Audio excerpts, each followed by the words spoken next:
Thank you, Lord. Thank you, Lord. Thank you, Lord. And you ain't got no other place to turn to. You can always turn to that rock. Amen. Amen. That rock always be there.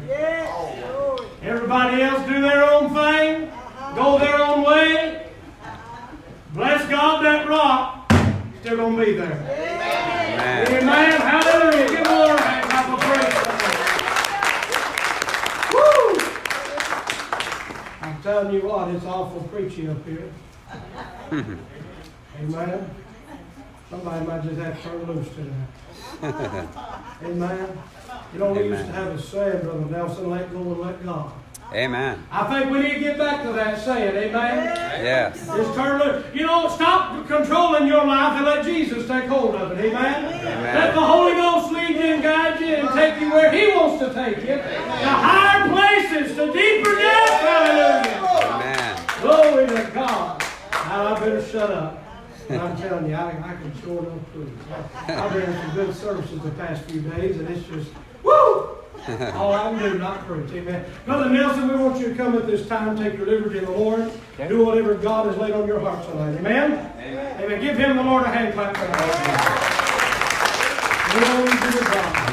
Thank you. So, wow, we're like one-sided on this side. Is this the preferred side? Is this what's going on? I'll have to speak to you and then turn over here. No, this is the good side. Oh, this is the good side. That's the bad side. Yeah, time to go to the good side. So, tonight's going to be fun because I get to flow in some prophetic, which the Lord rarely has me do because there's so few people that do deliverance and there's so many people that do prophetic. And what I've learned is, like 10 years ago, in January 2009, I was in Nashville, Tennessee, at the Grand Ole Opryland Hotel, which is now, I think, a JW Marriott or something property. But Morris Cerullo was there. You ever heard of Morris Cerullo? He's out of San Diego. He's like probably 89 now. Traveled all over the world. Probably has seen more people come to the Lord than maybe even Billy Graham. I mean, people don't really know about him in the United States, though, because he does most of his ministry outside the United States. He's originally from New Jersey, and he was going to kill himself. And the Lord spoke to him and said, if you don't jump out of the window and kill yourself from this orphanage, you'll save the lives of millions and millions of people. And so he didn't kill himself, and then that's essentially what has come to pass. So when I went there in the first week of January 2009, I had never had a prophetic word ever spoken over me. And I hadn't really been around that many people, even in our church that we had, that would prophesy. Maybe, I don't know, a couple people. So when I went to that conference, I was told that it was very, very anointed, and a lot of people from all over the world would be there. So I was just kind of like, okay, let's see what happens. And so when I was there that week, I had my first prophetic words, and they were like 3 different guys that did not know each other, didn't know me. And I remember the first time that I got a word, it was something essentially like this. You know, you are going to be basically coming into a ministry where you'll be working with people around the world who have had, you know, challenges in their marriages, divorces, children that are hurting, and so forth. And so when I first heard that, I was like, well, that's interesting. It kind of threw me because I was in business. My whole life I was in business. I worked for a company called Banker Systems, where I sold loan processing software and new account opening software to banks. And in fact, I remember one of the first places I went when I was trained was Arkansas. I actually flew into Memphis and I traveled into Arkansas. I think we went to a place called Greenville that had a place called Doe's that had steak, like 2-pound, 3-pound, 4-pound steaks. So I'm like, I got the 2-pound steak. But how interesting is it now that I'm back here in Arkansas?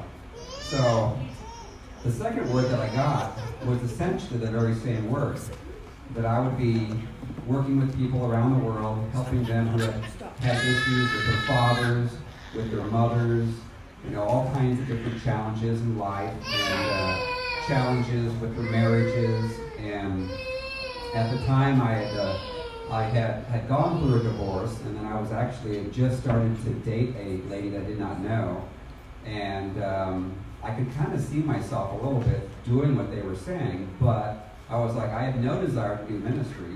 I had no desire, especially to do deliverance. And then like the third word I got was talking about where I would be flowing in the prophetic giftings, which I did not do. I would pray for people and they would get healed, which I had no clue how that would work. And then I would do deliverance, and I was like, deliverance? No, I'm not. You know, my grandmother did that, and she was weird. I'm like, I'm not going to be doing anything that is weird, you know, whatsoever. But after you have all those prophetic words, it's like the Lord started to speak to me more and more clearly, saying that that is who you're going to become. No, you're not that right now. You're a business guy right now. And he didn't tell me a lot of things along the way of how that would actually come to pass. I had to trust him. I had to keep pressing in and listening and getting words from the Lord, because I really started getting that at the end of 2008. And I'd always been enamored and wanted to do words from the Lord and prophetic stuff, but all I could do was pray in tongues. When I was 13, I didn't know what I was saying. I couldn't do any interpretation, and some people in the church could, and I always was, in a healthy way, jealous, saying, my gosh, I want to do that. I want to be able to give a word, you know, to the church or edify, whatever, but I couldn't do it. I never heard the Lord. I didn't know it was possible. And so when I had those prophetic words spoken over me, it created a desire in my heart, saying, I want to fulfill what these are. I'm honored that someone's given me a word that seemed crazy at the time. It's like, what? I'm going to be in a worldwide ministry? How the heck is that going to happen? You know, at the time, I worked for this internet banking company. They're the largest in the United States, and I managed relationships between them and these banking core processors that manage all the data for the banks in the United States. So I was like, how am I going to go from that to a ministry that I don't even know how to flow in prophetic? I don't even know how to do healings. I don't know how to don't even want to do deliverances, you know? And so what happened was that the Lord took me through this journey that prepared me. And part of it was I ended up getting married to this woman that brought me there, and ultimately, I was told, actually at the conference, I would love her like Christ loved the church. And I was like, what? Who can do that? What does that mean? You know, I guess I'm going to marry her. I'd only known her for a couple of weeks. And so we ultimately got married. And then on my wedding night, I saw a different side of her that was really mean. And I was like, oh my gosh, what did you do, God? You said I was going to love her like Christ loved the church. It's supposed to be good. And he's like, well, you are going to love her like Christ loved the church, but you're going to lay your life down for her and her family. And you're going to take a lot of stuff, a lot of pain that she's had. And he didn't tell me how long, but he said, you have to keep quiet about this and don't tell anybody what she does to you. It's between you and me, basically. And I was like, seriously? I'm like, why didn't you tell me that like yesterday? I probably wouldn't have gone through with the marriage. And he said, yeah, that's why I didn't tell you everything yesterday, because you would not have gone through with it. But he said, ultimately, it'll be a good thing, it'll be a great thing. It will help millions of people ultimately when you're said and done with your life, that will actually prepare for the bride coming in to have a pure and spotless bride, because there's too many people in the church that are playing church, and they're not the way that they should be. And I'm like, well, who am I? I'm a kid from a cornfield, you know. I'm like, I don't even know what the heck, you know. I haven't even read the whole Bible through, you know. He's like, that's okay. He said, I will lead you through. Just trust me. There's going to be some things you're going to go through. It's not going to be fun. And so there was a lot of things that I went through that were not fun. You know, a lot of, you know, awful things. But yet I could see her through Christ's eyes on that first night, on my wedding night, and I could have grace for her and love for her, because I could understand she was hurting because how she grew up. You know, father wounds, mother wounds, and then her father had wounds, and her mother had wounds, and they were pretty deep. And so I could see all that within a matter of seconds, within a vision. And then I agreed to stay married and said, well, how bad can it be? She's a girl, you know. Well, it was pretty bad. But it turned out, I mean, if you would have, you know, walked in my shoes and gone through what I went through, after a couple of years, it kept getting worse. It didn't get better. Now, I did learn about the authority. I did command the spirits out of my son within a couple of months after we got married. This was June of 2009. He got delivered instantly, so that gave me hope. But then she kept getting more controlling, more manipulative, and I was like, you know, what's going on? And she kept telling me the enemy was telling her bad things about me. So I'm like, well, if you know it's the enemy, why are you listening? Because I'm not hearing what you're hearing, you know. And so finally, after 6 years of enduring a lot of hell, and nobody knew about it, not my own kids, Not my brother, nobody, not my pastor, nobody. Only God knew. And finally, he said, it came down to where she was trying to stop me from doing any ministry and trying to kick me out of my own bed for no reason. Because God changed me. He prepared me for doing this. I was changed from my first wife to my second wife, to where I was much more patient and more calm, and I could take all this stuff. So then finally, he said, you need to separate. And I'm like, I don't want to separate. And I didn't. I wanted her to get free from whatever she had that was bothering her. And the Lord said, you have to separate because the spirits in her hate you. I'm like, I know that. I've seen it for 6 years. So they were delivered. And he said, that's not how it's going to work. He said, you have to trust me on this. He said, when you separate, I will start the ministry and grow it through you. And it will grow at a manageable rate. Because he said, if everybody knew what you are going to know, he said, you couldn't keep up with the demand. Because he said, there's so many millions and millions of lives that are affected by these spirits. And he didn't even tell me what the spirits were. I had no clue until I separated. And he said, give her to me. I will deal with her. He said, but I will start to grow the ministry around the world, and it will start to grow rapidly, and it will start to take off, and it will resonate with people. I still had no clue what I was going to do. I mean, I had a high level, but so ultimately when I separated, I was obedient to the Lord. I didn't want to file for divorce, and I didn't. Actually, she did. And it was her fourth. And so ultimately, after I separated, a couple weeks later, then the Lord told me through a mutual friend of ours, when I described the characteristics of what I went through. And she goes, I know exactly what she has. She has the spirit of Jezebel and the spirit of Leviathan.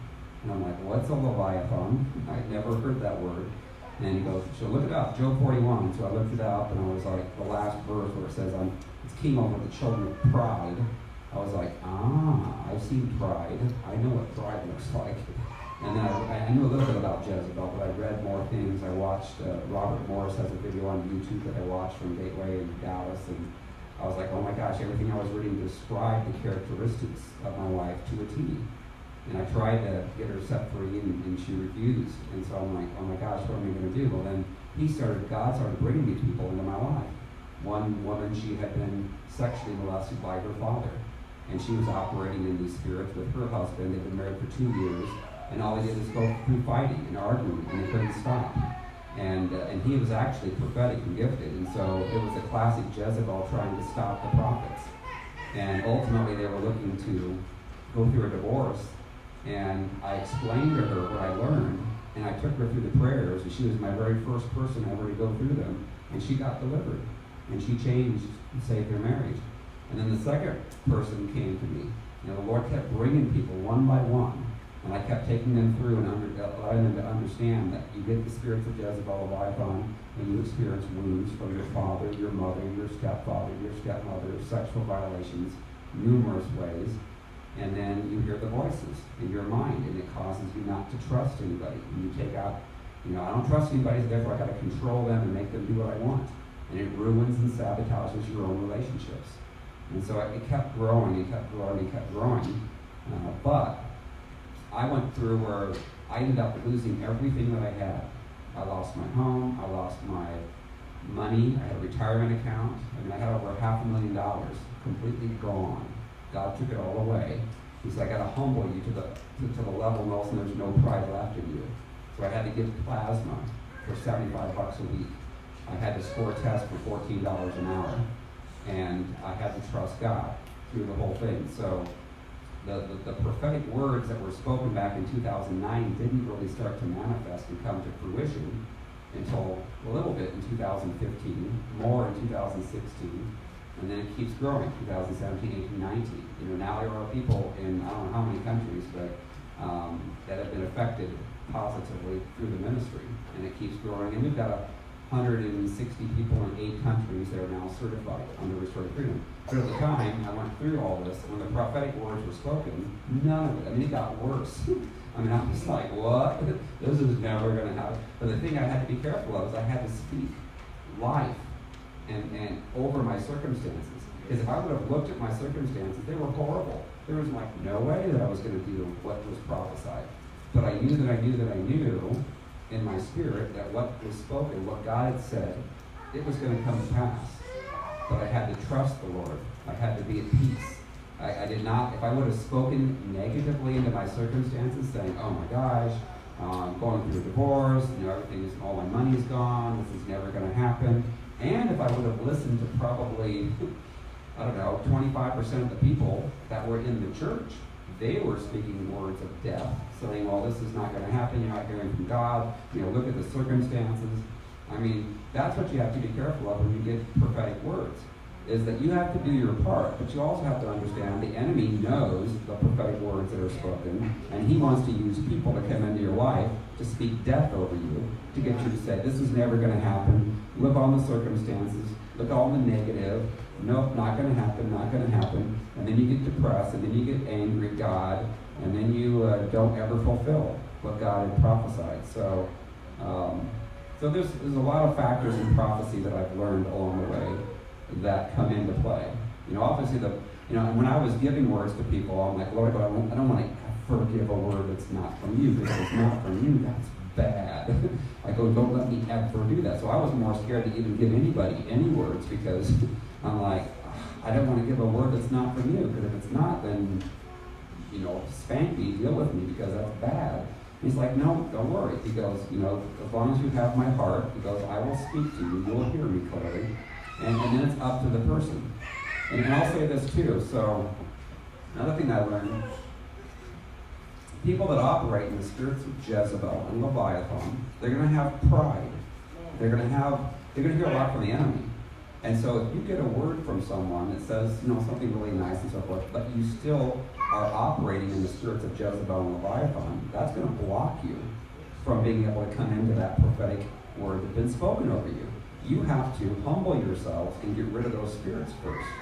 Because otherwise, you can imagine if you have a spirit of pride, and all of a sudden you're now in charge of the church, what are you going to do? You're going to hurt people. You're going to hurt God's people. You've got to humble yourself to be able to see a lot of this stuff come to pass.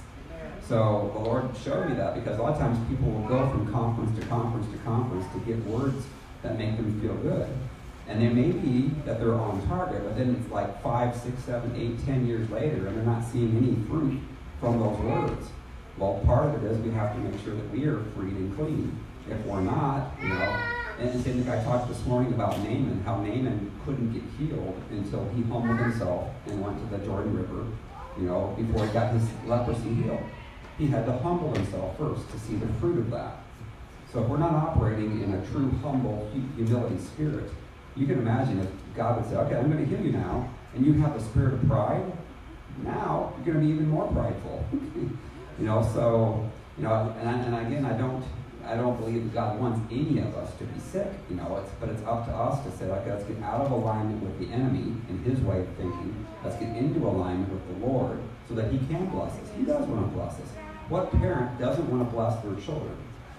Those that have Jezebel and Leviathan, they want to control, manipulate, and dominate.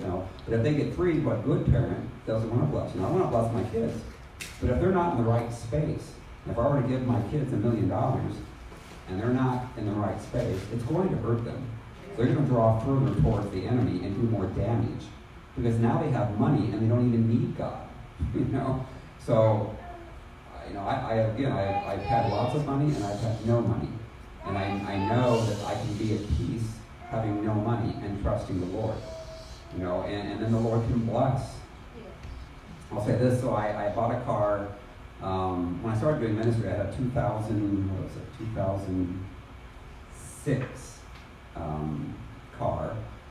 And it was an SUV, and I drove it, started driving places, and it needed fixed. I didn't have the money for it, so I had to trust God going to Dallas once, went to North Carolina once from Indiana.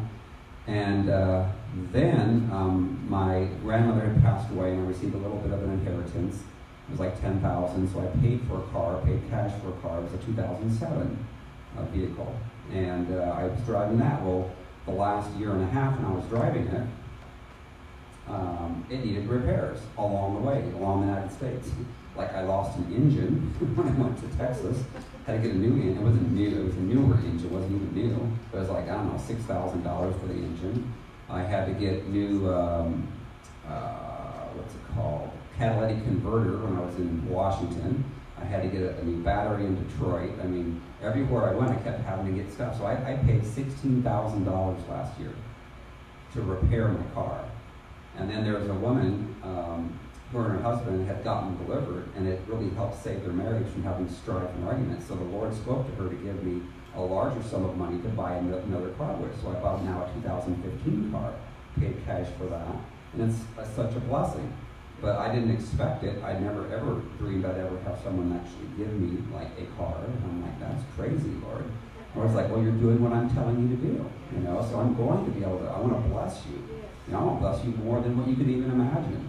And so I'm starting to see that now in my own life. You know, after again, I don't have a house. I don't have a house. I don't have a apartment. I travel and stay in other people's homes, or I stay in hotels, and I do it all by myself. And I've been doing this for 2.5 years. So I never, the words of prophecy back in 2009 never said that I was going to do this by myself. You know, my wife had the same prophetic words over her, but she chose not to go through and get delivered. So at this point, she's not fulfilling the prophecies that were on her. You know, so we have to make sure that we look at ourselves introspectively and say, is there anything in me that I need to do? Pride is a big thing that will stop a lot of things, as well as unforgiveness and bitterness. And that's really what comprises Jezebel, Leviathan. That's why it's so critical right now in the body for us to get pure and spotless for Christ to come back, because there are millions of people in the church that are not ready to go to heaven, and they think that they are. You know, and you can just ask their spouse or their children, ask God, and God knows. He knows our hearts and He knows our minds. So ultimately, I love to flow in the prophetic, and I really wasn't allowed to do it. I do a lot of Facebook Lives, which we're on right now, and the Lord released me to start for the first time giving prophetic words to people and words of knowledge and stuff. It was not until like January of this year, and I've been on Facebook Live doing these since I think it was like 2017 something, and I love to do that, and so that's what we're going to flow in tonight. Is I'm just going to highlight. In fact, when I was there, the Lord was speaking to me and saying He wanted me to give words to people who had never had a word ever spoken over them. So what I want to do is raise your hand if you've never had a word spoken over you in your life. You know, any prophetic word. You? Anyone else? Everyone else has got a prophetic word spoken over them? Yeah? All right. So I'm going to start with you then, and then we're going to let the Holy Spirit guide and direct who He highlights.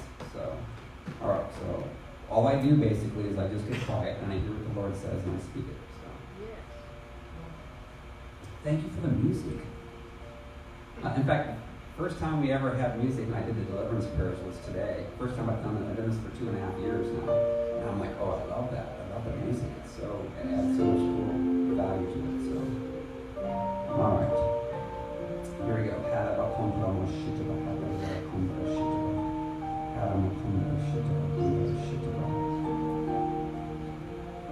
The Lord just shows me that you've had some significant challenges in your life that have caused you to be discouraged a lot. And you've not had the confidence that would come from a father speaking over you words of affirmation. And He said, the Lord says, I want to speak to you and give you some words of affirmation of how the Lord sees you.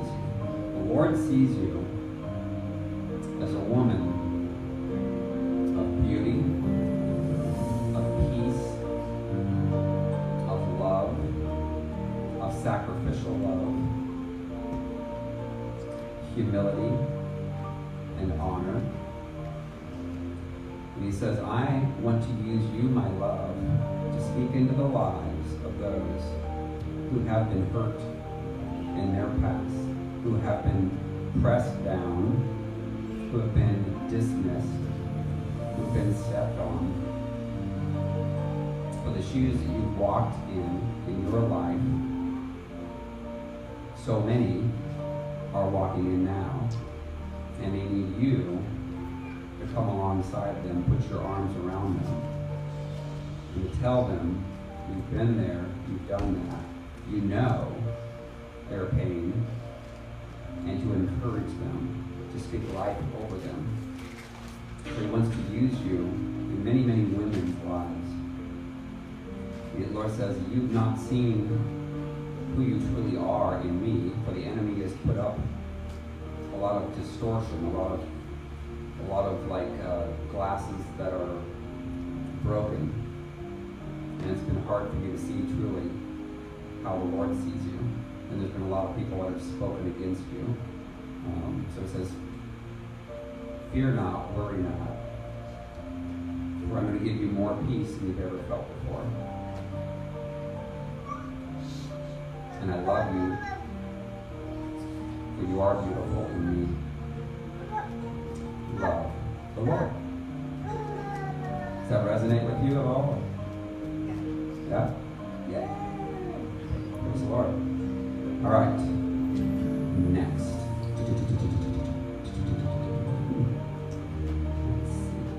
You, little girl. Have you ever had a prophetic word spoken over you? No, I didn't think so. The Lord already told me that when I was here, so I'm like, didn't actually hear that. All right, I'm going to give you a word from the Lord. The Lord says, I love your heart. Your heart is very pure. And you have such a kindness, especially with animals. You love animals. And that you show them my love.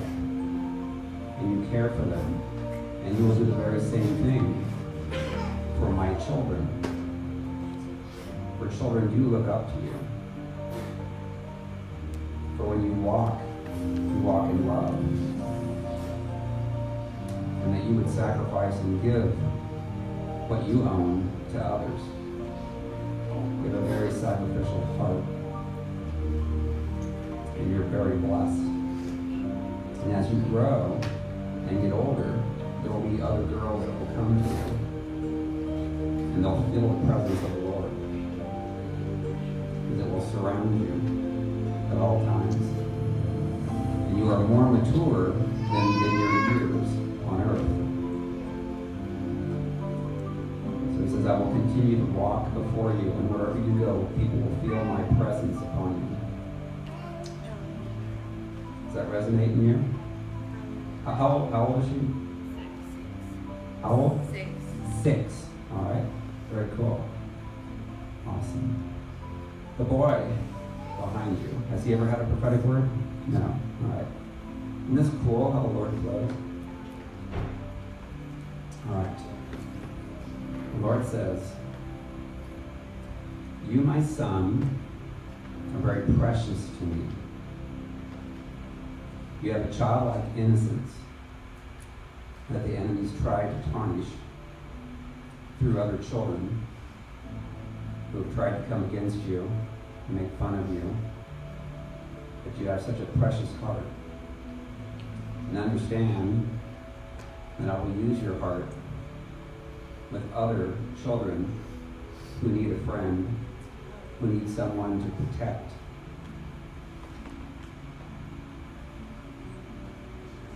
For you are a protector. You do not like to see other children be hurt. And I love you for that. You are so precious, my son. I will bless you. I will bless you with many, many, many friends.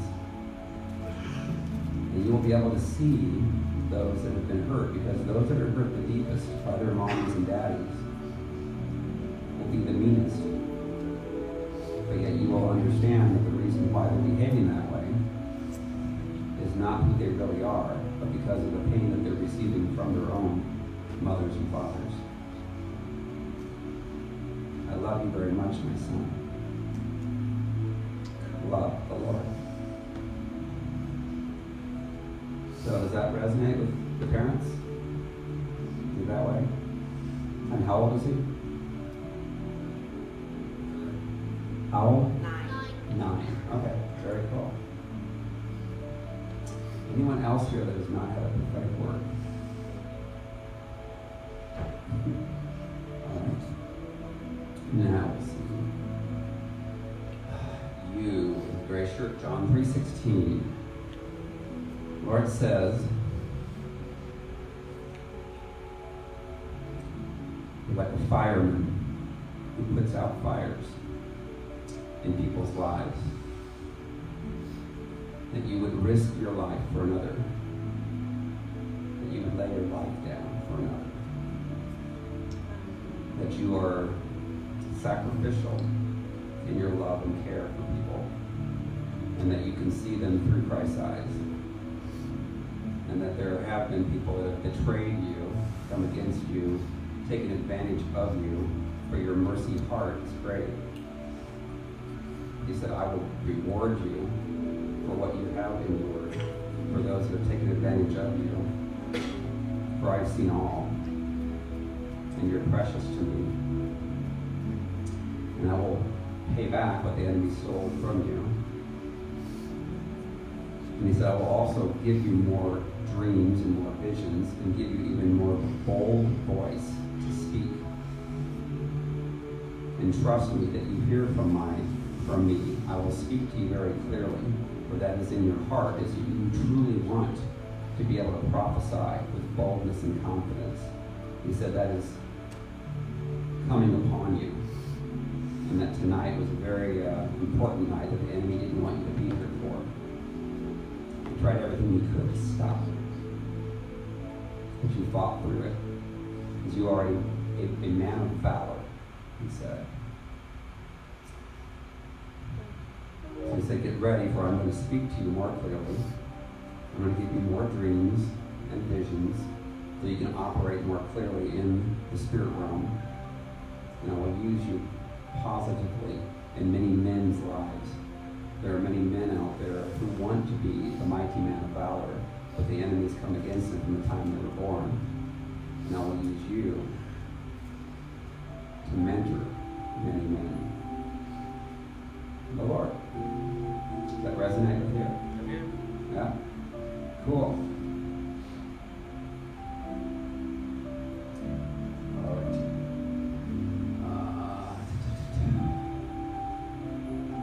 Okay, the woman there in the orangish, pinkish fuchsia, whatever that shirt is in the very back.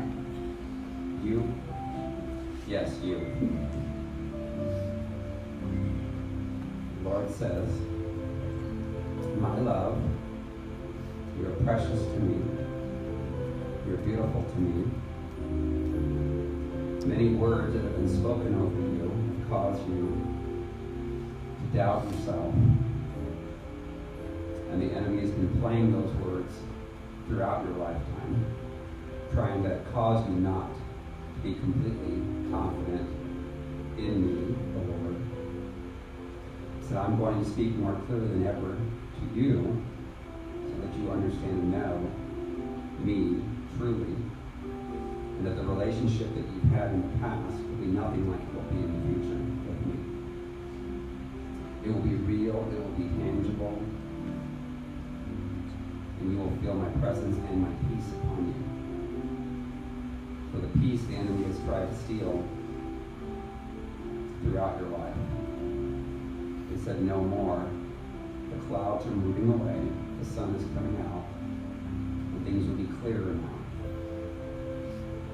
Like I'll say this, so I had there's a song called I Can See Clearly Now, the rain is gone, I can see all the obstacles in my way. It actually came on my car a couple days ago when I was in Louisiana. And that's what I sensed the Lord showing me with you, is that there's been a lot of clouds and darkness and rain. And the Lord said, I'm moving that all away. And things are going to become much more clearer now for you. Much more peaceful as well. More joy. Because the enemy tries to steal the joy. Whenever you have a little bit of joy, it tries to come in and cause you to doubt and be unsure. So, does that resonate with you? Yeah. Awesome. All right. Okay, woman in the back. Have you ever followed me on Facebook? No? Or maybe? You look kind of familiar with one of the ladies that I know of on Facebook, so. Because you weren't here this morning, right? Yeah.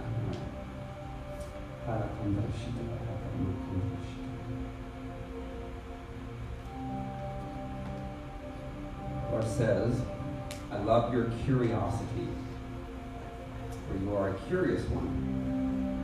You want to know the truth, and you are a truth seeker. You want to hear my voice clearly. You want to flow and operate in all the spiritual gifts. That is your heart. And you've been disappointed by some people in the past that have let you down, that have not been who they said that they truly were. It's caused you to doubt and not have complete trust, even in me, he says. So he said, I am transitioning you out of that stage of doubt that the enemy has tried to put in. And I'm repositioning you into the confidence that I want you to come into. I will turn up the volume on my voice to you so you will hear me clearly. And I will give you even more dreams from me. And he said, when you've woken up from the dreams, ask the Holy Spirit for the interpretation, and you will know it. He says, do not allow the enemy to speak even a sentence to you anymore. Take authority, shut him down, because the enemy's spoken a lot of words from people that you replay in your mind a lot. People that have discounted you, put you down, and essentially cursed you. And then the enemy replays those thoughts in your mind. So he said, do not allow the enemy to do that anymore. Take your authority in Christ's name and shut him down and move forward. He says, you are like in the military, you're a soldier, and that the soldiers are supposed to have each other's backs. But there's been people in your life that have not had your back. So that trust has really been eroded and broken down a lot. A lot of people have been jealous of you. So he said, no more, get ready, for I'm putting you in command of my army. For you are ready and prepared. It's time to move forward. The Lord. Does that resonate with you? Okay. Awesome. All right. Next. You. In the red, white, and blue.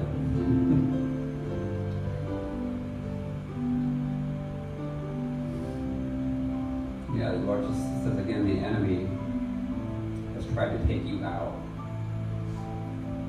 hates you. He says, my love, I'm going to pay back the enemy for what he's done to you, and I'm going to come through you stronger than ever before. For you see, all that you have gone through and endured has only increased the future anointing that I am pouring out upon you. And you will ultimately look back, and you will laugh at the enemy. You will look back because you will see that every step of the way of those struggles that you've gone through have ultimately created the anointing that you're going to be walking in and walking through. For there's many shoes of people that have walked, that you have walked in, that are continuing to be hurt by the enemy. I'm going to use you to speak life into them, giving them an encouraging word, saying that, listen, I went through this, I went through hell, and now I'm on the other side. I've climbed the mountain, and I've conquered the mountain. And yes, there were bears along the way that tried to stop me. There were mountain lions that tried to kill me. But I kept persevering. I kept climbing up the mountain, and now I'm over the mountain. And if I did it, then you can do it as well. He said, you are an encourager. You are an exhorter. He says, I'm very proud of you. I'm very thankful for what you have endured and gone through. For what the enemy has meant to kill you with, you will in turn kill him with. For the gallows that were meant to hang you, he will be hung with. I will turn your tears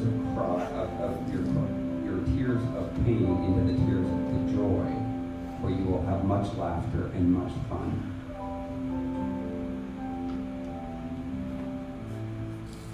Love the Lord. Does that resonate? Yeah. Good. All right. You in the kind of pinkish shirt on the end, the second row. You, yes. How about accomplished?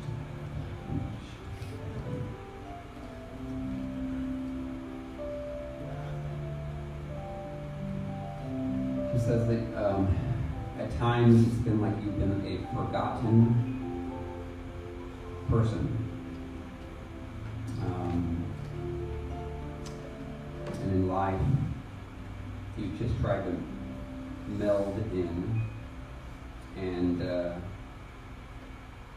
you felt like you've not really been able to stand out, and you wanted to. And there's times that when you tried to, the enemies push you down and stop you.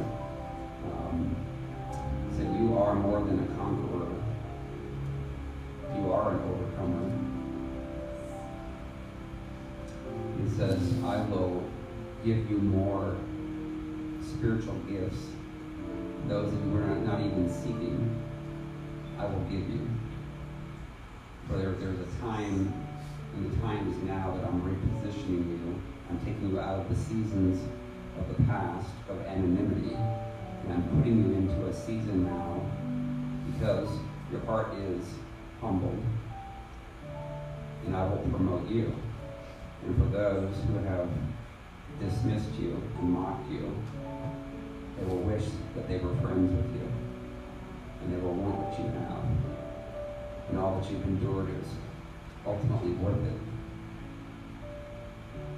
So I will allow you to be working with many teenage girls who need mothers, who need spiritual mothers. For you will know the pains that they have endured, and you will be able to speak into their lives, put your arms around them and love them and help them. How old are you? 34? Okay. Do you have any children of your own? Yes. Do you like children? All right. Yes. Amen. All right.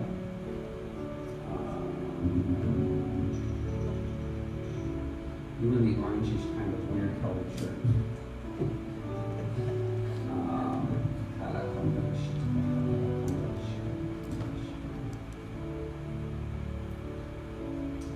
Okay, I see you in California. I see a sunset over the Pacific Ocean. It's beautiful. And I see you staring out at the ocean and the sunset. And you're at peace. And the Lord says, my love, I will bring peace into your life at a very strong level that will overflow from you to others. For there are many that surround you that have no peace at all. And you will be like a beacon of light of peace. You will be like a lighthouse to them. You will walk in that anointing of peace, tremendous peace, and the people will come to you and they will want what you have. Wherever you go, you will bring peace with you. For there are many who are drama queens and drama kings, and they are simply hearing the voice of the enemy. So that I will use you powerfully to bring love and peace and to restore what the enemy has damaged in them. And I will bless you within your own life to bring you the desires of your own heart. For I know you since the time you were conceived. And it's time to come in to that transitional season in your life where you will be able to be used instead of being used by the enemy. You will be used by me. Yes, it's payback time for the enemy now. Love the Lord. Does that resonate? Okay. Have you ever been to California? Really? Do you like California? I love the Pacific. I was stationed there for 2 years. Really? Okay. Where at in California have you been? Los Angeles. LA? Yeah, that's what I was seeing was LA, so that's cool. All right, team, let's see. Sir with the glasses and the blue shirt in the third row with the beard and the mustache. All right,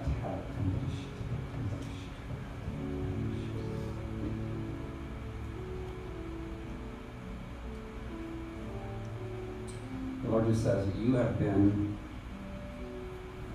a man who has always desired to know truth. And you want to understand the why behind the why. You're very introspective. You're very much wanting to know how things work.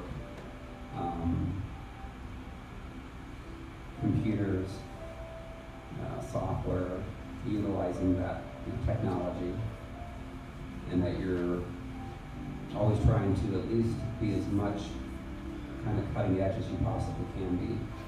And the Lord says, I'm going to show you some things in your life, show you some things that are going to blow your mind supernaturally. And it's going to be an amazing adventure for you.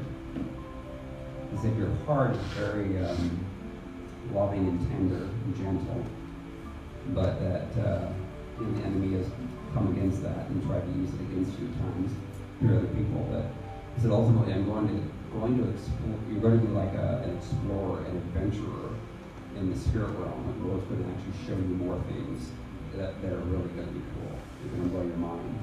I kind of see a little bit similar with me, because it's like when I was selling software and stuff, it's like I was always wanting to do whatever the latest greatest was, but what intrigued me a little bit was supernatural stuff that I didn't really quite know how it worked. I didn't really quite believe all that.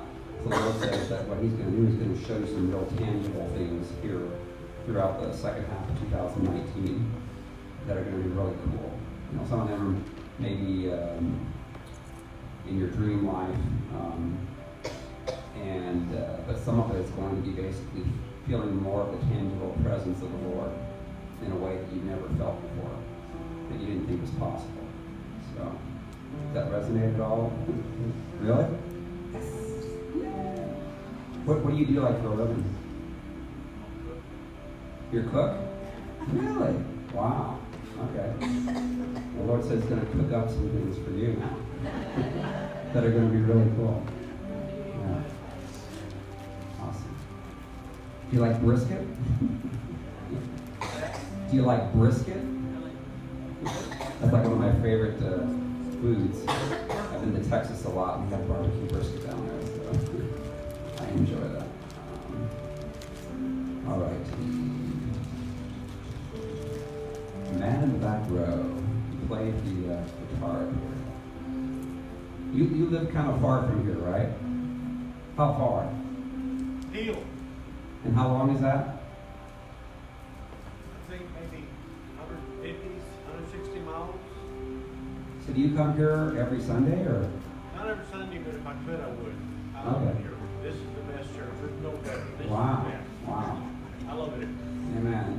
Yeah, the Lord says that He loves your determination, for you don't let the enemy stop you. When the enemy tries to put a roadblock up, you push through it, you break through it. You're a man of determination, and He loves that about you. And He said that the enemy has tried to set up many roadblocks along the way throughout your life, and trying to discourage you and keep you down and make you sad. And the Lord says, I'm proud of you for continuing to push through, press through, drive through, overcome. And I will bless you and increase in an increasing way, actually, the blessings, not only spiritually, but financially as well. For the enemies try to come against your finances, to hold you back from doing the things the Lord wants you to do. So he said, continue to take your steps of faith. Continue to walk in places that the enemy would try and cause you to look on the circumstances and don't trust the Lord. When he speaks to you, do what he says. Continue to do that, and you will continue to be blessed. I'll say this, the Lord gave me a directive to go to Dallas to do ministry when I first started doing this. This was back in 2015 in October. And I didn't have the money to do it. And I had a car that needed to be fixed, and I didn't have the money for that. So it didn't make sense, but the Lord called me to do it. And so I'm like, well, I'm going to do it. So it was, I was going to leave on a Sunday, because I was going to be interviewed on a TV show Sunday night down in Dallas. And actually I left Saturday night. Yeah, I stayed halfway down. But ultimately, it wasn't until Friday morning that I didn't have the money, but I was still planning to go. And everybody's like, oh no, you can't go, you don't have the money. And I'm like, Lord told me to go, I'm going. I heard him clearly. I know that he's telling me to do this. Friday morning, one of my friends came up to me, had breakfast with me, and handed me something like $500 cash. He said, the Lord told me to give this to you. I'm like, you're kidding. Oh my gosh. Yay, God. And so I ended up renting, because I was prepared to drive down there and sleep in my car and trust God that my car wasn't going to not make it, and then drive all the way back. And so ultimately the Lord said, I want you to rent the car. I've already paid for the gas. But he didn't say anything about where I was going to stay. So as I'm driving down, I was going to stay in the back, either the back seat of my car or the trunk, and sleep, like in a hotel parking lot or something, because I didn't have the money. I had just enough to get the car, and I had just enough to get the gas, to get me down the back. So on the way down, I reached out to the guy that was interviewing me on this TV show, and he said he had a person that was supposed to stay with him at his house, but then that person canceled. So then he reached out to me and said, if you need a place to stay, you can stay with me. And I'm like, I need a place to stay. And so he provided, God provided. And there were so many supernatural, awesome connections that happened when I was down there for like 4 or 5 days. And so that really stretched my faith. The Lord said the same thing with you. He said, step out, don't look upon the current circumstances, and trust him, and watch him provide along the way. So, does that resonate with you? Yeah? Good. All right. Couple in the back. That's cuddling. Let's give a word to both of you. Yes, you guys. The Lord says, I love you both dearly. You are both very precious to me. And he's in the process, it says, of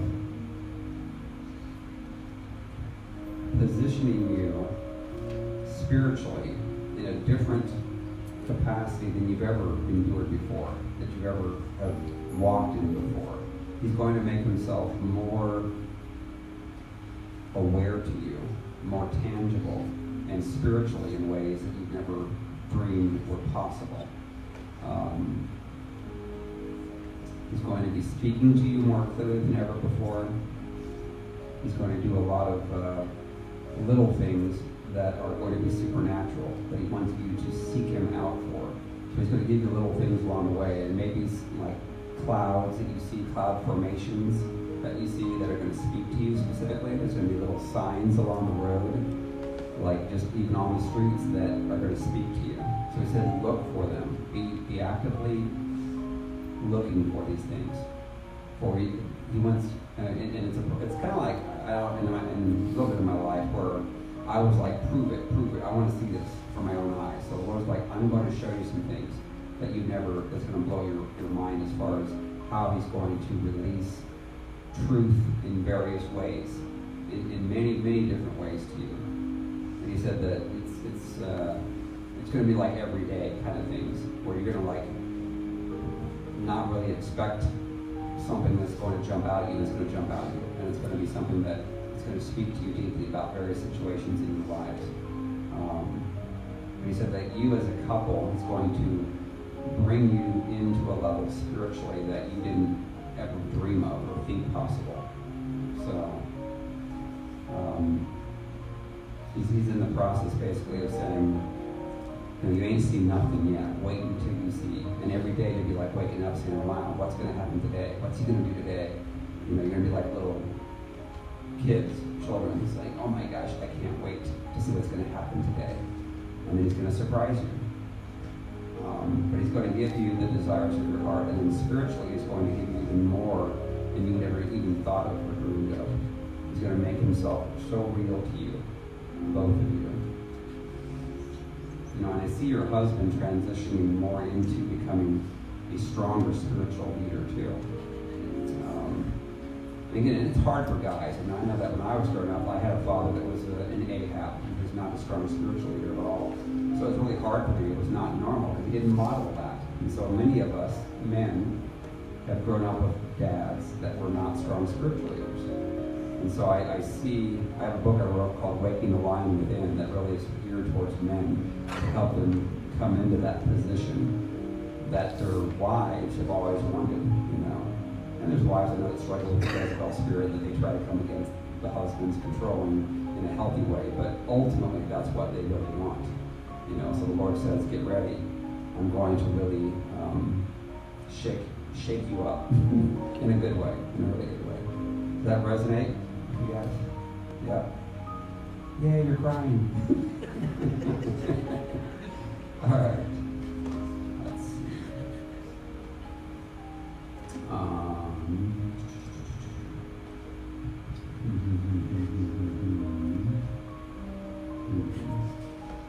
And how long do we have here?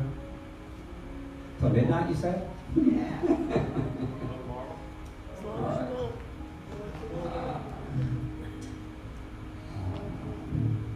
Okay, the couple there with you talked to me earlier, the man with the beard, long beard, and your wife.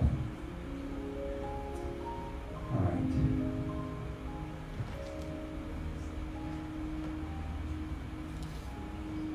Just sense the Lord saying, the waiting is over. Thanks God. And get ready. Get ready for the fun to begin. For the years of the preparation that have seemed like a lifetime, that really have been a lifetime, is getting ready to change.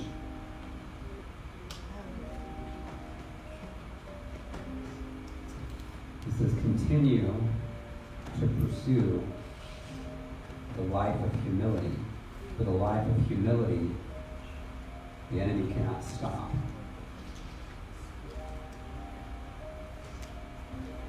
He says, I love you both greatly.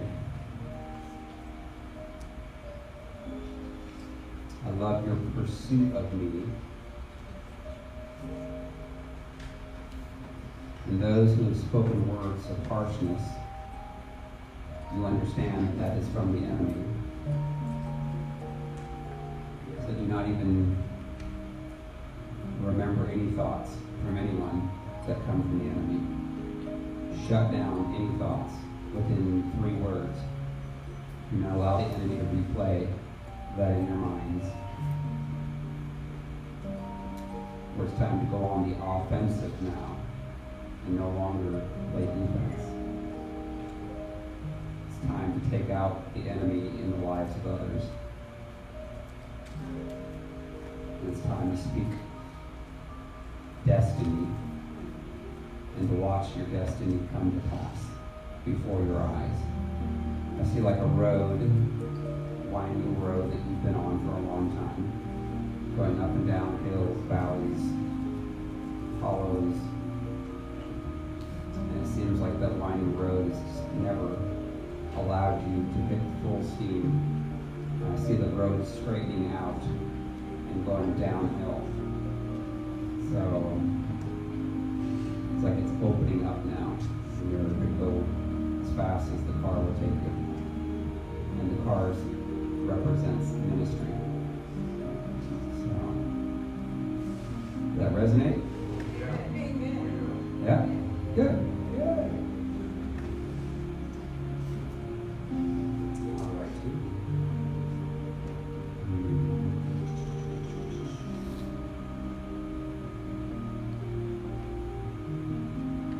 Okay, the couple here in the front row. Yes, you. Okay, I sense the Lord saying, I'm going to bring both of you into more of a joy, a joyful life of fun and laughter and enjoyment together. He said, 6 months from now, you won't even recognize what your life has been like. He said it's all going to be worth it, for the end is here. No longer is it near, but it's here. He said you will laugh like little children, and that the enemy will be a far distant memory in your rearview mirrors. For this weekend really was about bringing about changes that needed to be completed. For the Lord to bring the joy, to restore the joy that's been stolen for a long time. So it's time to laugh again, to have fun. Almost for the first time in a long time. Basically, it's been a long time. And he said, get ready. For you won't recognize yourselves in 6 months. And in a year from now, no one will recognize you. They'll say, who are you? People that haven't met you for a while. They're like, you're going to have so much joy and laughter and fun and smiles and happiness. So the transitioning had been completed this weekend. So continue to pursue me, continue to press in.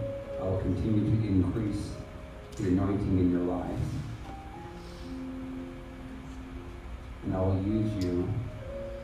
I see you on horses, like riding in the mountains, and I see sunset. It's just beautiful. I don't know if you guys ever ride horses, or no? I just see just a very peaceful setting where you're like riding off in the distance as the sun's setting on horses, and you're in such a peaceful state. It's like nothing the enemy can do can steal your joy anymore. That you will discern any thoughts the enemy tries to plant, and you will dismiss them instantly. So, you're ready to have fun. Does that resonate? Enemies tried to wear you guys out. Yes. All right, woman behind you, in the blue shirt, with your arms crossed. You. Yes, it's your turn now.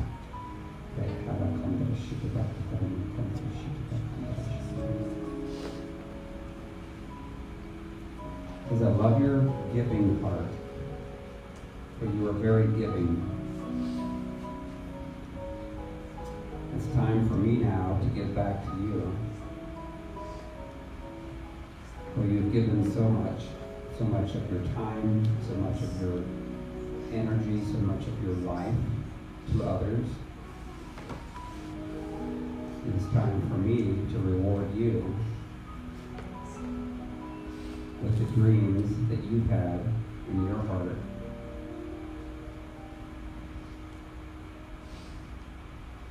No more will the lack of the enemy be allowed. It is time for the blessings of the Lord to flow. It is time to go. Go. Go. It is time to enjoy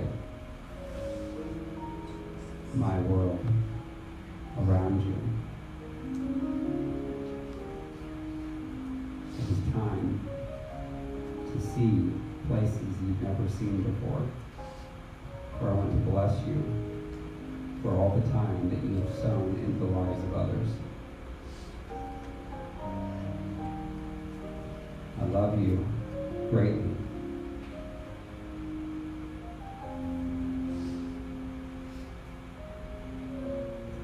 you've been like an Esther,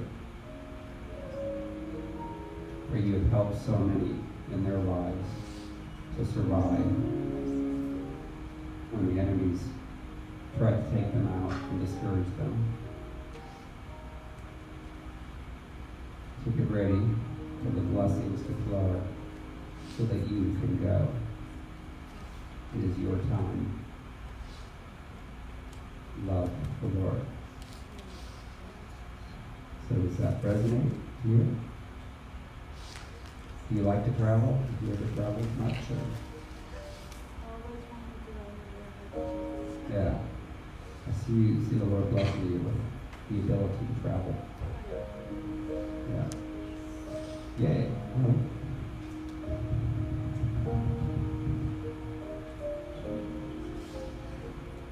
Man with the beard over here.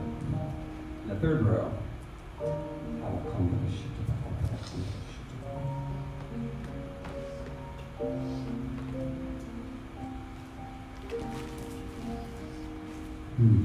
The Lord says, I'm going to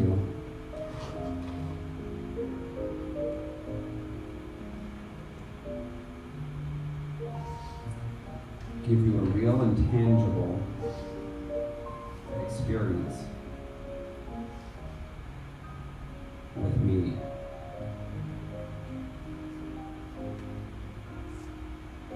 For there's much that I want to do in your life with you, through you, with other men.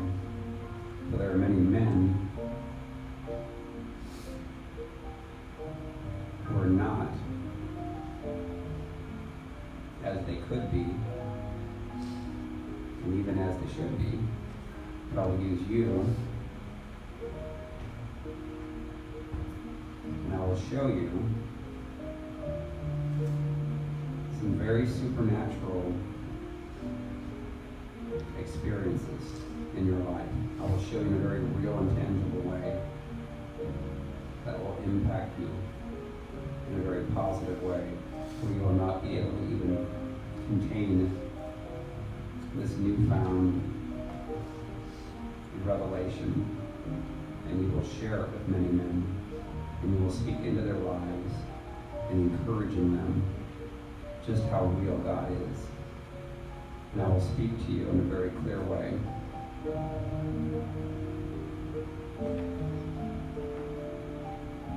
So there are many men who need to be set on fire for me, and I will use you, my son. I will give you a spiritual boldness like you've never had before.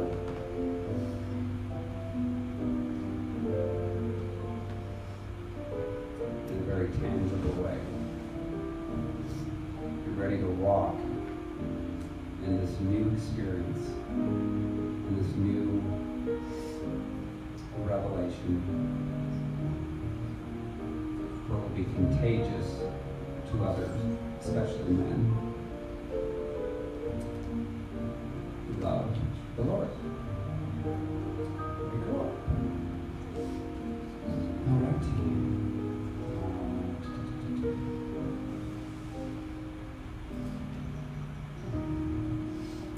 You in the front row. I know you. A little bit. Stayed with you one night, so. All right. Lord says, it's been a long and winding road and journey for both of you in life.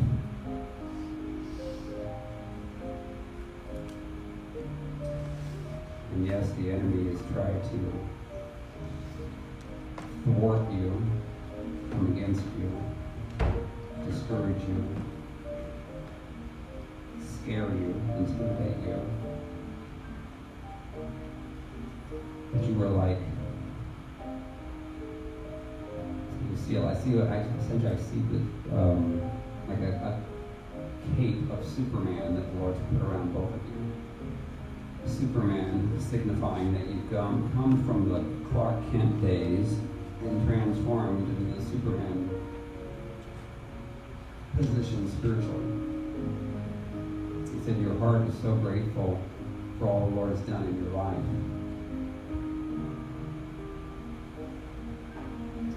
He said, I'm going to draw many people to you. And when you pray for them, you'll see miracles. You'll see a lot of, and again, he said, I have been in the process of increasing the faith of both of you so that you have the awareness that when you do pray and declare, your words will not return void. The enemies tried to discourage you. The Lord says, no more. Speak it and see it. Speak it and watch it manifest in others. And he says that deliverance is needed in everyone's lives. Because I will use you because you can speak in a way that people will receive it. They will speak in a real, tangible way of love, and that they will receive that from you. He said, get ready for you're going to be walking in a more of a stronger authority in Christ. When you speak out, you will see results, commanding enemy to leave, commanding healings, and so forth. So I'm giving you the desires of your heart and your hearts. So he says, get ready, for it will be fun, and you will laugh, and you will have enjoyment.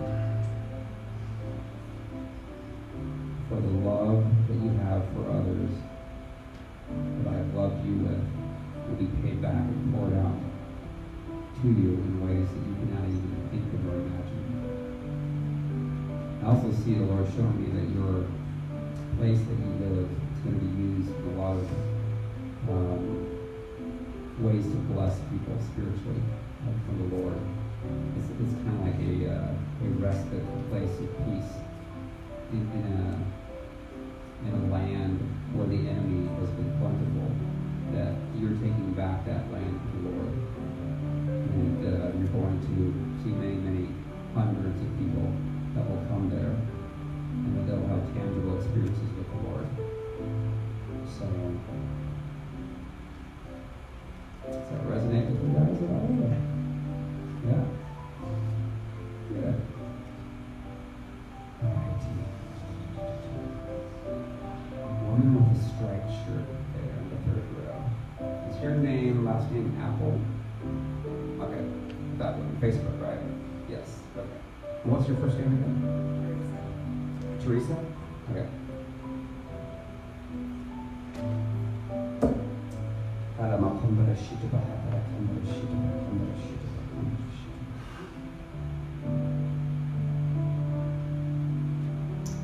Alright, this is an interesting vision. I'm seeing you like you're on a war path. Like you are taking, like you are on fire for the Lord. And that you are taking no prisoners, basically. And that you're chopping the enemy's head off wherever you go. And that the enemy can't stop what the Lord has lit inside of you. That there's going to be such a new revival within you that it will be so contagious when others see you that they'll want what you've got. You'll be on fire for the Lord in a strong, powerful way, and the enemy, you'll be getting a lot of people set free. Deliverance, healings as well, but I see more of it's time to pay the enemy back for what he's done to God's people. And then you're going to be a fearless leader. You aren't going to have the enemy's tried to hit you so many times, but it's like, no, can't touch this, MC Hammer, remember MC Hammer? So I see you like that, just running down, up and down mountains and stuff, and just chopping off the enemy's head on people the enemy's trying to hurt people, discourage people, and you're like, nope, not going to happen. Not on my watch, not ever. So you're just on fire for the Lord. That's how I see a vision of you, and you're having fun doing it. So Does that resonate with you at all? Yeah, there's a saying in Texas, don't mess with Texas. And I see the Lord saying that with you, don't mess with Houston. That's kind of cool. All right, woman in the second row.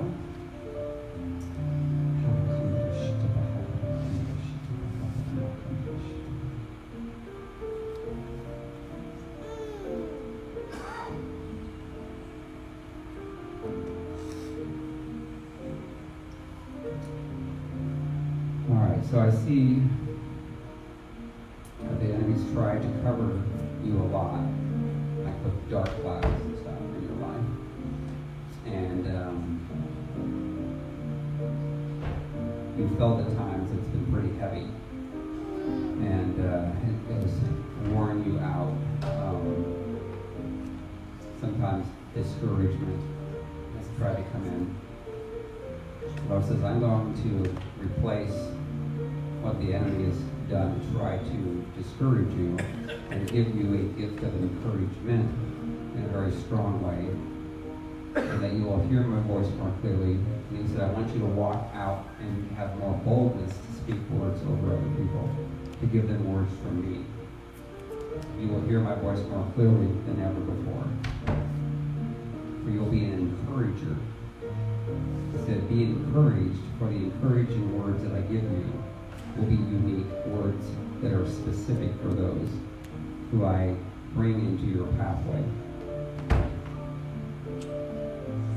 And he says, when you sleep at night, the dreams that you have will also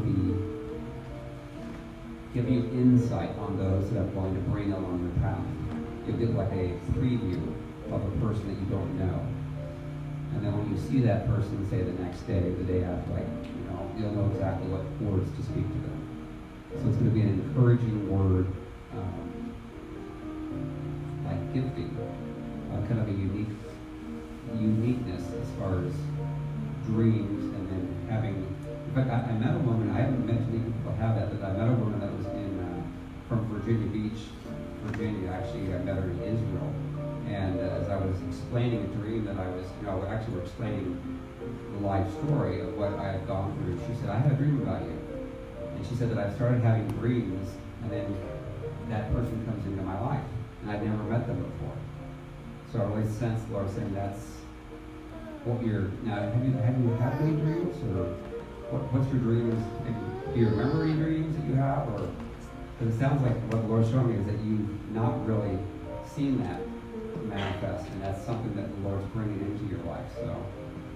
So when you sleep tonight, pay attention, maybe write down. I know oftentimes, I have normally 2 or 3 dreams a night, but some of them aren't that significant, some of them are. And if they're significant, I always write them down so I don't forget them. Because oftentimes, as soon as you wake up, you can forget. I'm like, what was that dream? So, the Lord's saying, pay attention to the dreams if you're going to start having. So that's cool. I like that. It's very cool. All right, team. Third row, woman with the dark hair. Yes.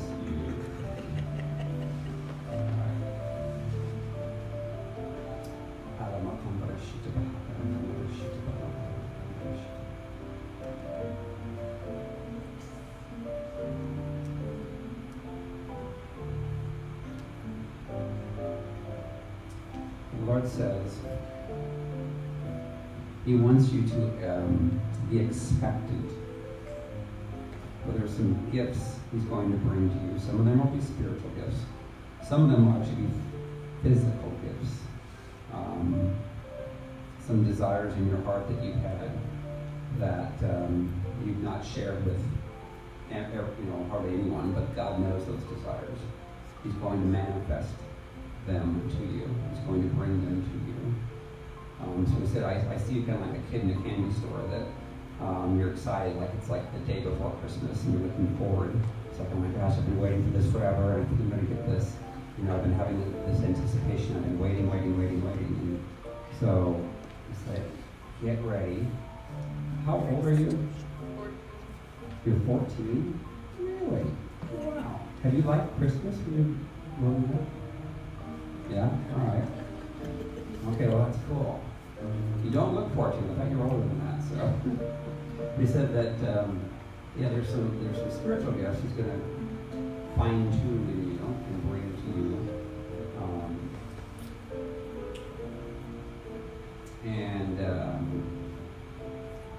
But there's going to be some actual physical things, some gifts that you were looking forward to that you didn't think were possible, that are going to come into your life. And he said, because you have a grateful heart, you have a thankful and a grateful heart, you appreciate things when people do things for you. You don't take things for granted. You don't take people for granted. And then you do have a very giving heart. You like to help people. You put others first before you oftentimes. So it's time to receive some gifts from Him. You have a bike? No? I see you on a bike. So maybe that'll be the next gift that you get. So you like dogs? Yeah. I don't see you with like 101 Dalmatians, so that would be good to not have to take care of all that. But I just see little things like that the Lord wants to bless you with. So. Yay. All right. Woman in the yellow, 4th row. 1, 2, 3, 4. Okay.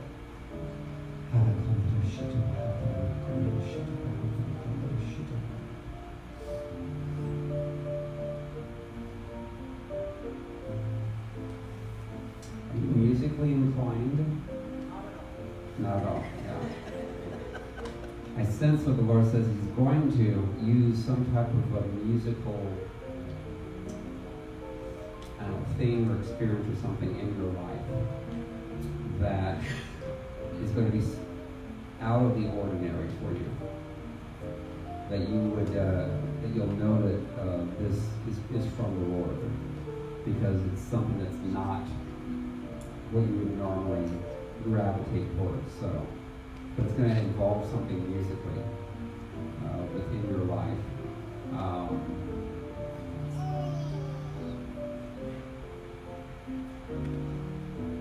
Singing, I see that you don't really see yourself at all singing, but that you do like to sing songs like privately, like in your car, driving. Is that true? Maybe. And so, the Lord said He wants you to feel more comfortable, I guess, maybe is what I'm saying, is being able to sing,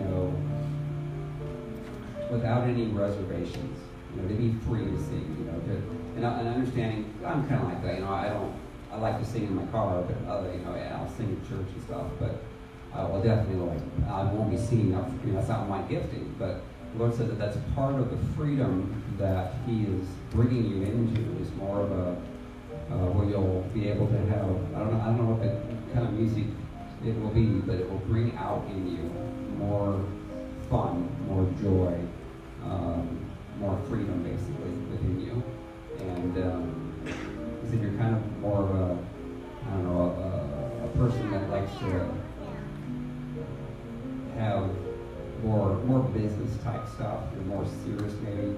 He said I want to bring into you more of a fun, frivolous type of joy that you've not had the experiences of really having the luxury of enjoying. He wants to break you out maybe of how you've seen yourself for a long time, and give you more laughter, more fun, more joy. So maybe you'll hear a song like Footloose or something, and you'll start dancing to it. I'll say that. Do you like Footloose? Kevin Bacon? Yes, she does. I remember watching that when I was like in high school. All right, Tim.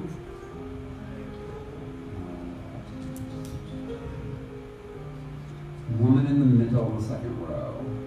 You, yes. Black hair and blue. Yes.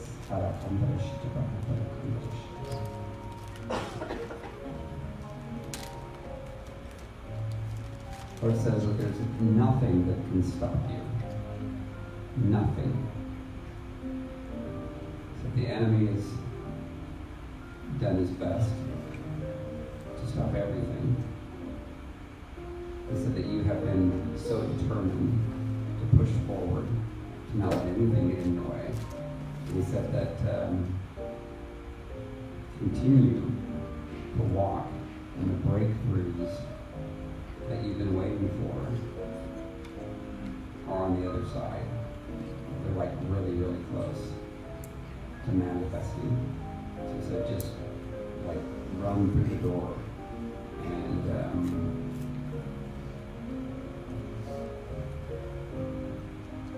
I just see like you've been pushing through. It seems like a long time, and you're almost like, I just want to give up sometimes. You know, it's like, I don't think this is going to ever happen. And it's kind of like when you are carving through a mountain, you're fighting through, digging. It's like, I don't know, ever going to get through this mountain. And then you're literally, I see you within just a few feet of that breakthrough. So it's like right there. And so we just declare right now, in the name of Jesus, we just say the last few feet right now are broken through in Jesus' name. Tonight, in Jesus' name. We just charge the angels to go forth and to complete what needs to be done in Jesus' name. We thank you, Father. Amen. Amen.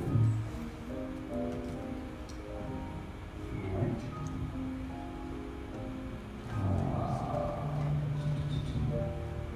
Okay, the woman that's near the back that has not had a word yet, the blondish hair and the dark, yes, that's you.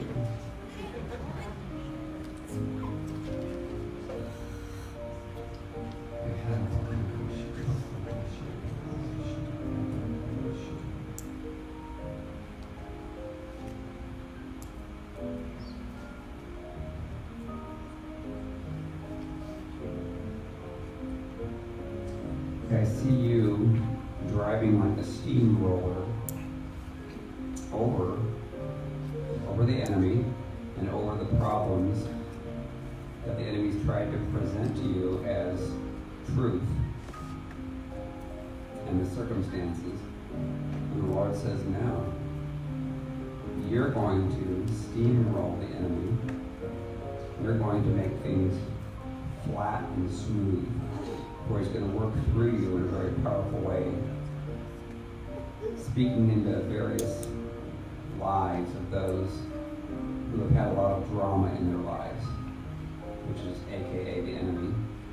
But he said that you are going to make things smooth. He's going to use you to speak into their lives. But he's also going to take the enemy out from trying to consistently be attacking you as well. I see you actually it's like you've been going uphill on this mountain, but you're now leveling out and you're going to get ready to come down. It's going to be smooth sailing.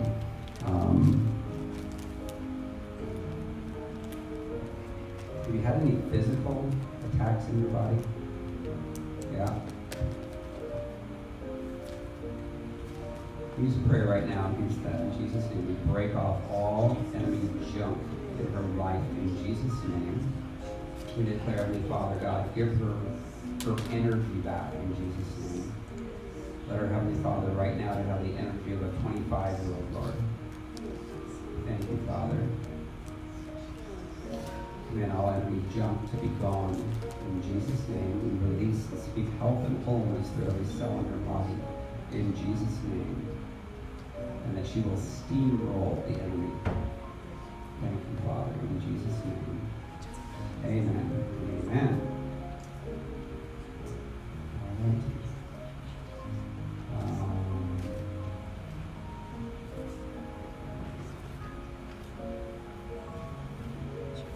Let's see, it's 8 o'clock. I have a word actually for Pastor Blake.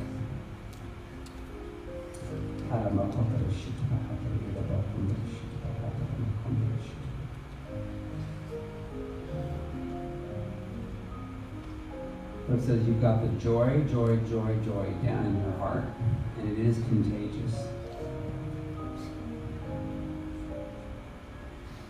And there have been many trying their best they can that are used by the enemy to discourage you, to derail you.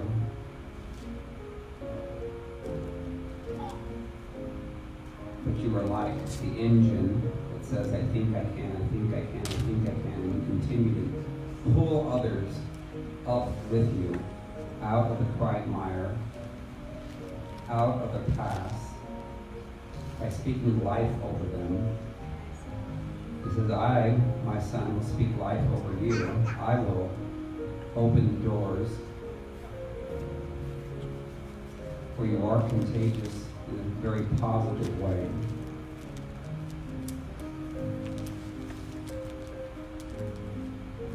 And I am your protector. And yes, it's felt like a battle coming against those, some from your own family, who have tried to come against you, tried to discourage and break you. But no, you will not stop, for I put that in you, in your heart, from the time that you were born. And you are the conductor on this train, and I'm bringing more and more cars and plugging them into the back of you, that you will take more and more people with you up the mountain and across the other side, where you are like Moses in bringing people into their promised lands. You have given and given and given and given and given and poured out and poured out and poured out. And yes, you have worn many hats. And I have seen all that you have done. And I will honor you. And I will bless you for the sacrifices that you have done for me. For you're not afraid to speak the truth. For you have my heart. And that is why people are coming to your church, as they're receiving the truth here. For you will not tickle the ears like so many pastors in the churches who have watered down their messages. You are brave. You are a mighty man of valor. And I appreciate you so much. You are bold and you are confident. I will bless you, I will bless your wife, I will bless your children.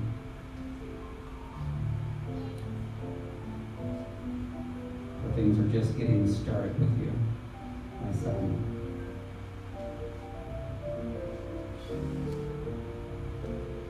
Love the Lord. Does that resonate with you? Alrighty. I'm going to end, and if anybody I've not given a word to that wants one, you can come up and see me. I'll go back to the books. And again, I have books, they're in the back. I forgot to bring them up with me, but books on deliverance from Jezebel, for Ahab, for keeping your peace on, keeping your faith on, healing, and so forth. And let me just pray a blessing, Lord. Heavenly Father, just bless, Heavenly Father, all those that are here tonight, Lord. Bless them with more peace, more joy, more laughter, more fun, knowing their authority in Christ and walking in that authority in Christ. We thank you, Father God. No weapon formed against them will prosper, I declare. I declare that they will go forth tonight and have dreams, all of them, good dreams from you thereafter, Lord. They will remember the dreams. The Holy Spirit will give them the interpretation of those dreams. I bet it will also help others get set free and delivered from their pains of their past. And they will pass this on. That there will be a fire lit here at this church, Lord, a spiritual fire, Lord, within all their lives, Lord. That when they go home, they will be completely on fire for you, Lord. Thank you, Father, in Jesus' name. Amen. Let's give him the Lord a hand.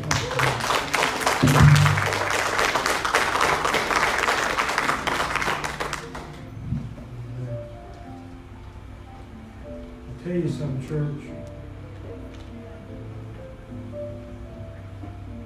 You know, a lot of times we're used to doing things a certain way. We get so set in doing a routine at church that we leave God out of it. Amen? I'm going to tell you, Pastor, what do I do with the word God has given me? My brother done his part. See, some of you here tonight, you expect God to give me. But you just sit there.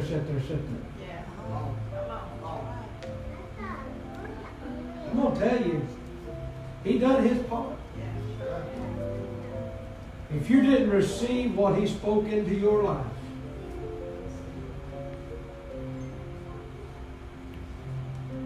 if you didn't receive, if you didn't accept it, if you're not going to act on it,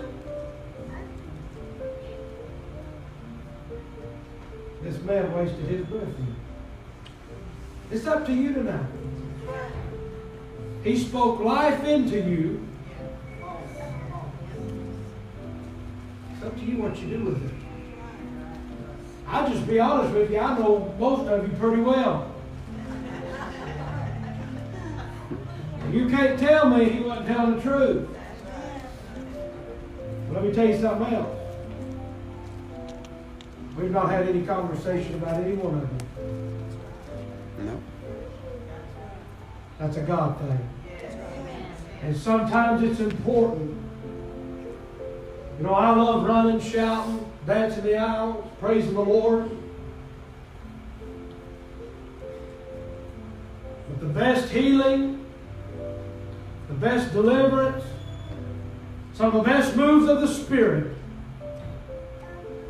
have happened when we slow down, we think, and we reflect, and let God do a deep work inside of us. Amen. We live in such a busy world today, and I'm not trying to preach. But as he was ministering to each and every one, the Lord was speaking to my heart and beginning to show me some things about different ones and the direction he wants the church to go. Sometimes it's good to slow down. Some of you want God to heal you. You want God to set you free. You want God to come down in the middle of your problem. But you're standing right in the way. You want God to speak a word. You want God to prophesy over you. I've evangelized before. I know how most people are. I've seen both sides of this. You give people a word and they turn right around, they hit that door, leaves them. God takes care of their problem here, they get to that door, they find it again. They lay their burdens up here and they turn around and pick them right back up. We come to church, we want to be seen, we want to be heard. We'll shout with the best of them. But we're so prideful. We're on such a high horse that God can't come in and grab our hearts. God can't come in and grab our attention because we have to have things our way. I'm going to tell you something tonight. I'm ready for things to be God's way in the church house. If we expect the world to get right, the church has got to get right. I'm not perfect, but you're not perfect, but I'm going to tell you something tonight. God has called each and every one of us to do a specific work in the kingdom. What was spoken in you tonight, you have to receive. As a preacher, I expected things to be different. Well, that's where you're wrong. You see, sometimes God changes it up. That's right. You expected one thing. You see, the children of Israel, they wanted water. God said, go hit a rock. There was another place in the Bible. They needed water. They had been in a famine. The prophet told them, he said, well, go dig you some ditches. Come on, somebody. You remember that story? And Pastor, we don't need to dig any ditches. We need water. God, you've lost your mind. You see, the fact of the matter is, you may think you need one thing, but the Holy Ghost knows exactly what you need tonight. Amen. That's right. That's right. Let me tell you, blessings don't come without preparation. Rain's not going to come without preparation. You want a blessing to come and land in your life, you lay the landing strip down. You hear me tonight? I appreciate Brother Nelson. I'm going to tell you something. I appreciate his unique anointing. And I say it's unique because it is. You know, y'all know how I am. I'm pretty loud. That's just me.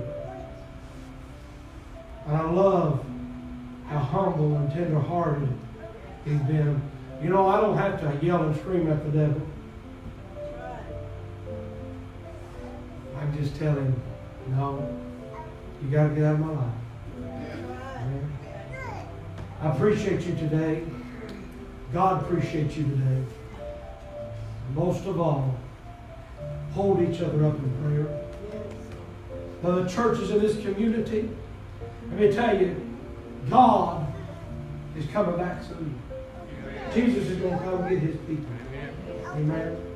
We need to be about the Father's business. We need to clean ourselves up. I'll tell you tonight, if you want to take more of Brother Nelson home with you, you go out there, and if you can only afford one book, get one book. Amen. I'm telling you, you need to get some of his material out there. Let him talk to him a little bit. Let him see what you may actually need to read. Amen. And that way he'll make sure you get the right thing. And I appreciate you. I appreciate our visitors, the different churches that are here. And I'll tell you, I love you. And this is what it's about, patronizing one another and holding each other up. Amen. Amen. I want all of our ministers real quick to stand. All of our ministers.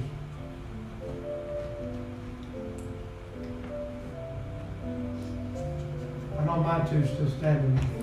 Hey guys. They had something. We give you an opportunity to testify. I'll let Meemaw start.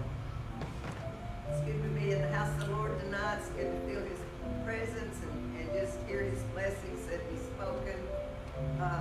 We do have to hold on to that. We have to hold on to what God tells us Amen. and just look to him for everything. All of our needs. He's got a plan for every one of our lives. Yes. And I'm thankful that we can come together. I was telling the church this evening, I remember the time when there was a meeting at a church, everybody went out. It didn't Right. matter what was over the front of the church. Amen. It was what, there was a meeting. God's word was coming forth and everybody wanted to be there. Amen. So, that's the way it needs to be now. Amen. And I thank God for his blessings to me. I just love him. Appreciate you being here. Y'all want to testify real quick? At least say where you're from. I just want to say that ever since this morning, I've killed 10 pounds lighter than 100% weight. You did?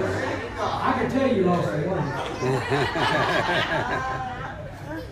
Sister Betty. I just want to praise the Lord and thank Him. Amen. Thank Him so much for this church, this body, Brother Nelson, you, Brother James, Little Roger. and Brother Roger, everybody. I mean, my heart is just been open, just like a book. And I appreciate the Lord and His goodness.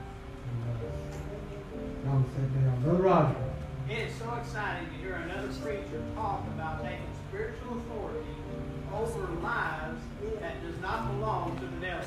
Amen. That excites me, and I can Yeah. say, Brother Nelson, go, brother, go. I tell you what excites me is another preacher comes in and preaches what we've been preaching. Amen. Brother Brother James. I thank the Lord, Brother Nelson, for what he's brought forward today, the information. If you didn't pick up on that knowledge, it's your own fault. Right. It's put in front of you. Amen. He done his job. He done what God called him to do. It's up to us to put that knowledge to work. Right. Proverbs says knowledge is strength. Right. If you want strength to fight the devil, get your nose in the book and get to study. Amen. Get you some knowledge. Yes. That's the only way you're going to defeat it. I believe I read a place that said, my people are destroyed for lack of knowledge. Let me tell you, you'll have to be destroyed tonight. You can read Bible. Ain't going to happen. Lord, I'll tell you what, folks, I could go all night. I ain't kidding you. You know how I am. I mean, we'll have church all over again. So. Woo! Amen. Appreciate you so much. I tell you, I'm excited where God is taking us and the journey. It's not been an easy journey, but I tell you, it's been worth everything we've ever been through. Amen. Would you agree to that tonight? I want you to stand with me, everyone, in the sanctuary. You've been sitting a while. I'll tell you what I'd like to see you do tonight after we dismiss in prayer. I want you to find someone, hug their neck, let them know you love them, fellowship with one another. Most of all, I want you to go by Brother Nelson and tell him how much you appreciate him. And if the Lord tells you to slip a $100 bill in his hand, you just slip it on him. I mean, you never know. I'm trying to help you out here. The Lord tells you to buy him a new car. Just go ahead and do it. Amen. That's right. Glory to God. Amen. I want to ask tonight, before everybody gets too antsy, I want to ask tonight if Brother Jesse, if he would carry us out in prayer. Dear Heavenly Father, we thank you for what was spoken to all of us tonight, and it's here. All of us needed to hear things from you, Father, and then clarify what we have been taught, what we have been practicing here in church was clarified through another preacher, as Brother Roger and Brother James said. And Father, we just ask you to put a head of protection over us, our families, and all of our loved ones. In Jesus' name we pray. Amen. Amen.